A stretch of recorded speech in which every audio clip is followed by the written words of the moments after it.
آپ سے گزارش ہے کہ آپ سیدنا امام جعفر صادق کی نیاز ضرور بھی ضرور دلوائیں۔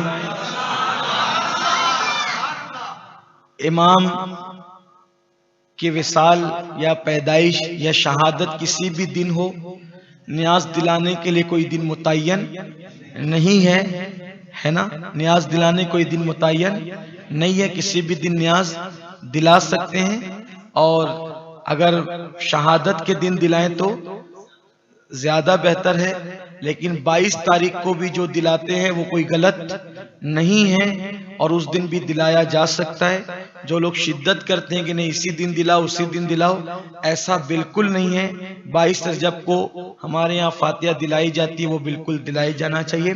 22 تاریخ کو کیوں دلاتے ہیں؟ میں نے اپنے ایک بزرگ سے پوچھا تو انہوں نے مجھ سے فرمایا کہ بیٹا ہم 22 تاریخ کو میں نے پوچھا کہ جب 22 کو نہ آپ کی ولادت ہے نہ وصال ہے، امام جعفر صادق کا نہ وصال ہے نہ ولادت ہے، تو 22 کو کیوں دلاتے ہیں؟ تو آپ نے میرے بزرگوں نے فرمایا کہ 22 تاریخ کو اللہ تعالیٰ نے سیدنا امام جعفر صادق کو مقام غوثیت عطا فرمایا، تو مقام غوثیت کبریٰ عطا فرمایا، اس لیے 22 کو ہم دلاتے ہیں۔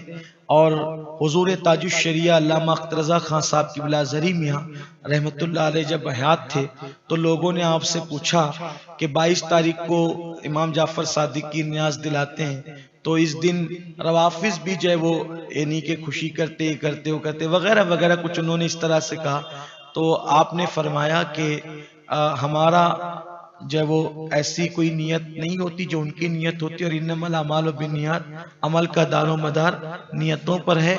اور وہ اگر کسی صحابی کی دشمنی میں دلاتے ہیں تو الحمدللہ ہماری تو ہر فاتحہ اس طرح ہوتی ہے کہ جب ہم کسی بھی بزرگ کی فاتحہ کریں تو ہم پہلے رسول اللہ کی بارگاہ میں ایصال ثواب کرتے ہیں، تمام انبیاء کی بارگاہ میں کرتے ہیں، تمام صحابہ کی بارگاہ میں کرتے ہیں، تمام تابعین تبع تابعین ائمہ مجتہدین، حتیٰ کہ آدم علیہ السلام سے لے کے قیامت تک کے تمام مومنین مومنات اور مسلمین مسلمات کی ارواح کو ایصال ثواب کرتے۔ تو اس لیے کچھ لوگ ہمیں جنبل جو ہے وہ کرنا چاہتے ہیں اور کنفیوز کرنا چاہتے ہیں، کنفیوژن پیدا کرنا چاہتے ہیں۔ ہمیں کوئی کنفیوز ہونے کی ضرورت نہیں ہے، اور آپ کسی بھی دن نیاز کر سکتے ہیں۔ اور 22 تاریخ کو جو ہمارا طریقہ مالیگاؤں میں چلا آ رہا ہے وہ 22 کو بھی آپ کریں، اور جس دن آپ کی شہادت کی تاریخ ہے 15 رجب المرجب کو تو آپ 15 تاریخ کو بھی کر سکتے ہیں، کوئی حرج کی بات نہیں ہے۔ تو لیکن اگر کوئی منع کرتا ہے 22 کو تو کوئی اس میں اس کی بات پر توجہ دینے کی ضرورت نہیں ہے۔ اصل میں لوگ چاہتے ہیں نیاز ہی بند کر دینا چاہتے ہیں، لوگوں کو کرنے نہیں کرنے سے کوئی بات نہیں ہے۔ ایک صاحب نے مجھ سے کہا 22 کو نہیں کرنا چاہیے فلاں کرتے، میں کہا ٹھیک ہے تم 15 کو کرو، نہیں ہمارے یہاں تو حرام ہے۔ میں نے کہا پھر آپ کے حرام ہے تو پھر آپ ہمیں کیوں روکتے ہیں؟ ہمارے یہاں تو ہم 15 کو کریں یا 22 کو کریں میٹر ہمارا ہے، آپ کو تکلیف کیا ہے؟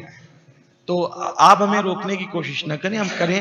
اور میں نے دیکھا ایک بات آپ سے عرض کروں، حضرت امام جعفر صادق رضی اللہ تعالیٰ کی نیاز کی برکت وہ ہے کہ اس نیاز کو کھاتے وقت ہم نے جو مرادیں مانگی اللہ نے عطا فرمائی، مانگنے سے سوا عطا کیا، بڑی برکتیں ہیں۔ ارے میرے امام جعفر صادق کی شان کیا ہے، اللہ اکبر، امام اعظم ابو حنیفہ جیسی ہستی جس کی جوتیاں سیدھی کرتا ہوں۔ امام اعظم کہتے ہیں کہ اگر امام جعفر صادق نہ ہوتے تو نعمان ہلاک ہو گیا ہوتا۔ یہ ہستی امام جعفر صادق کی ہے، اس لیے میری گزارش ہے کہ 22 رجب کو جیسے ہم نیاز کرتے ہیں ویسے کریں، اور کسی کے بہکاوے میں آنے کی ضرورت نہیں ہے۔ الحمدللہ ہمیں کسی بدعقیدہ کی بات پہ کان دھرنے کی ضرورت نہیں ہے۔ اہل سنت کا ہے بیڑا پار، اصحاب حضور نجم ہے اور ناؤ ہے اطرت رسول اللہ کی سلام۔